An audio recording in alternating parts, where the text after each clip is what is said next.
Welcome to Snake Cinema Reviews. It's your boy Prince Elias. This is Coils, and today we are continuing our year-end reviews, our year-end wrap-ups with the top 5 movies of 2022. Now, I'm gonna be honest with you guys.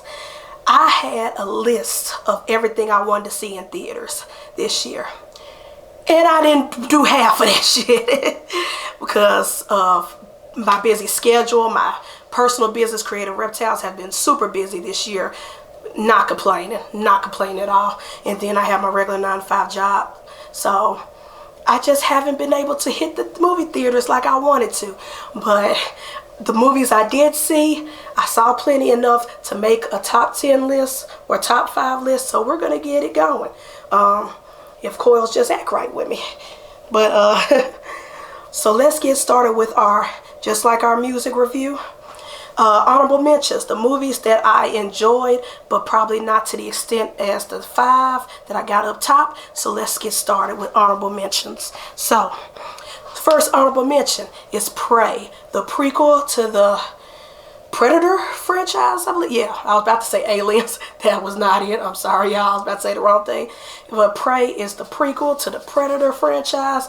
It starred mostly Native American, indigenous cast of people and characters, and oh my gosh, that movie was amazing. The action, the Predator itself, the suspense, everything was so good. Now, as far as scary movies or horror movies, it didn't scare me to the point of, oh my gosh, if I'm in watching this home at night by myself, then I'm spooked out. No, nothing like that. But there were some intense moments and scenes where I was like, I don't know how this gonna go. But it was a great, enjoyable movie. Really loved it. But let's knock out the rest of the honorable mentions. Scream, what are we at? Scream 6, Scream 7 coming out next year. I think it's Scream 6 coming out next year. So this would have been Scream 5, even though they didn't say Scream 5.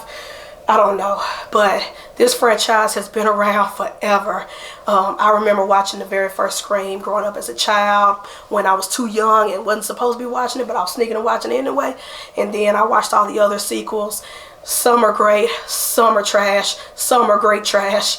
But this movie I fairly enjoyed the cast, enjoyed the characters. The killers were very predictable. And I think everybody who saw it was very predictable, but I still had fun from beginning to end. So we just gonna leave it at that. And that's all that matters. When you watch a movie, are you having fun? Especially with that franchise particularly. Then there was Bros. Bros is a romantic comedy, gay comedy, and I really enjoyed it. It was fun. I hate that they didn't get the box office numbers that they were hoping for, but it was good for me. And then another horror film, Orphan First Kill. I loved the first Orphan, so I had high expectations of this one, and it did not let me down. And it was on streaming. I watched it practically for free, technically. I don't know if it was Peacock or Paramount, but it was one of those streaming services. All I know is I didn't have to pay for it because I'm on somebody else's account. So, Orphan First Kill was amazing. It reached my expectations. The twist was hilarious. It was amazing. I just love Orphan First Kill. But all the other movies that I'm about to mention now beat all of those movies in my opinion. These movies are movies that I will be or have been, if it was on streaming, watching on repeat.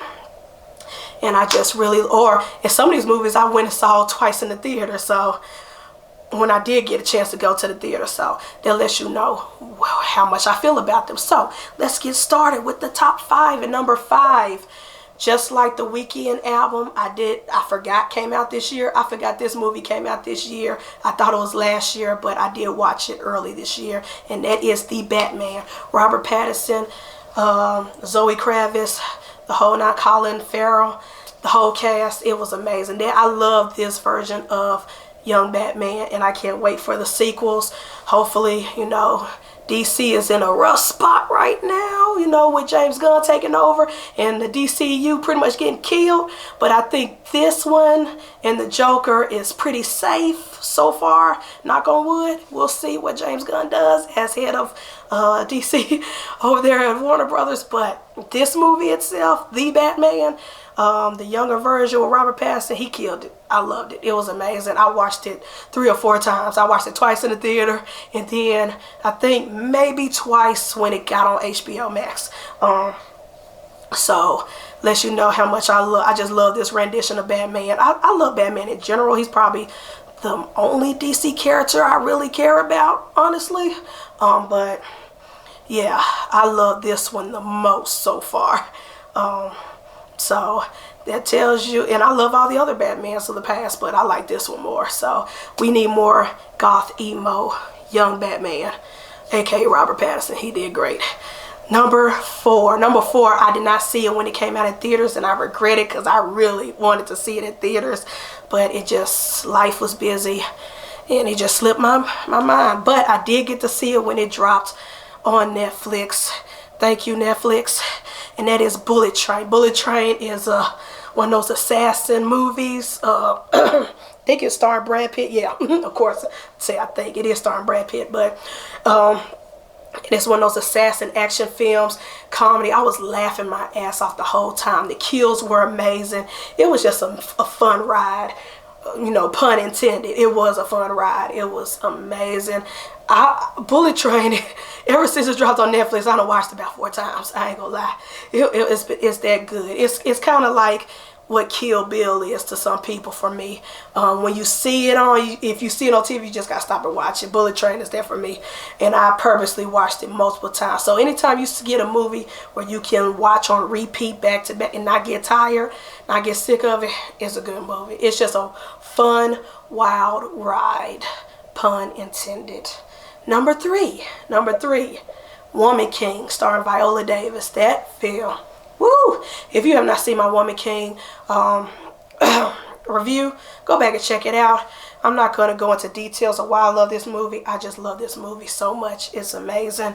Shout out to the creators, the cast, the crew, everybody.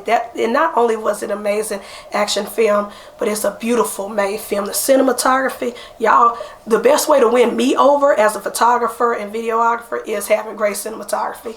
And the way they made black people, black women look so beautiful and amazing in that film. And the action, you know, everything, the storyline, the characters, it was just chef's kiss. Number 2, I never thought, now I love horror, I do love horror, but I never thought a horror film would be in the top 2. And this one was completely under the radar for a while, for half the year mostly. And then I started seeing a bunch of reviews online about it. I said, let me go check this out and see what the hype is. I don't think it's warranted, all this hype. Everybody's hyping it up. But then a sequel to it came out the same year. So this movie came out maybe January, February, I don't know. And the sequel came out in the summer. So I was like, whoa, not only is this getting great reviews, but it dropped a sequel the same year? Let me go check it out. And I did, and it was worth the fucking hype. And I'm talking about the horror film X. X, that's my movie, man. And I did see Pearl, and Pearl is great. But X is a wonderful horror film. I'm not going to give none away. I'm not going into details. If you have not seen X, go find it. I think it's on Paramount Plus or Showtime or one of those things. But go watch it, rent it, buy it. Support the filmmakers. If it's for sale, buy it. It is amazing. I love X. This is my favorite horror movie of the year, not just top 2 movies of the year. So that lets you know that it's a good movie. But I don't want this video to be long. Let's go ahead and give y'all the number 1 movie of the year for me that I've seen. And some of y'all probably already said it before I could even record this video, and that is Black Panther: Wakanda Forever. Man. To think that Marvel and Disney and Brian Coogler decided to make a sequel after us losing Chadwick Boseman, and it turned out as amazing as it did. The villain, Namor, chef's kiss. I didn't think nobody was going to ever top Killmonger as best villain, Marvel villain, Killmonger and Thanos. I thought those were the best Marvel villains in my eyes. But Namor, that dude up there. That dude is up there. I love me some Namor, and I can't wait for him to show up in more Marvel properties. The cast. We've all been singing the praises of the women. You know, everybody. Letitia Wright, Denai Guerra. Sorry, I'm butchering her last name, but Okoye. And of course the legendary Angela Bassett, man.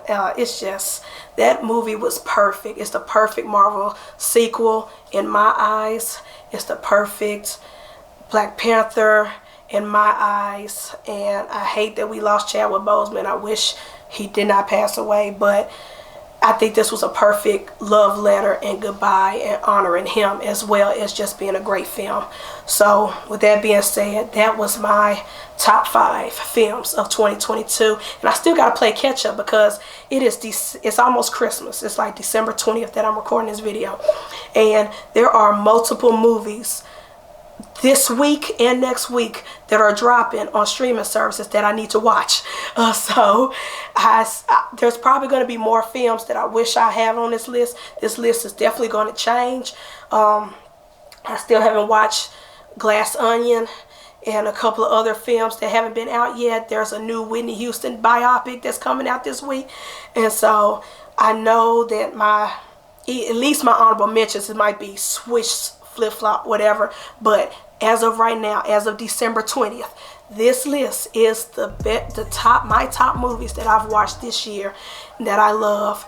And if you haven't seen any of the movies that I mentioned, I hope that you check them out. But anyways, time for me to put Coils up because she's sick and tired of me at this point. And let me get another snake for our final year-end wrap-up video. And that will be the top 5 TV shows / docuseries of 2022. So, new video, new snake, same host. I'm your host, Prince Elias. This is Coils, and we'll check y'all in the next one. Peace.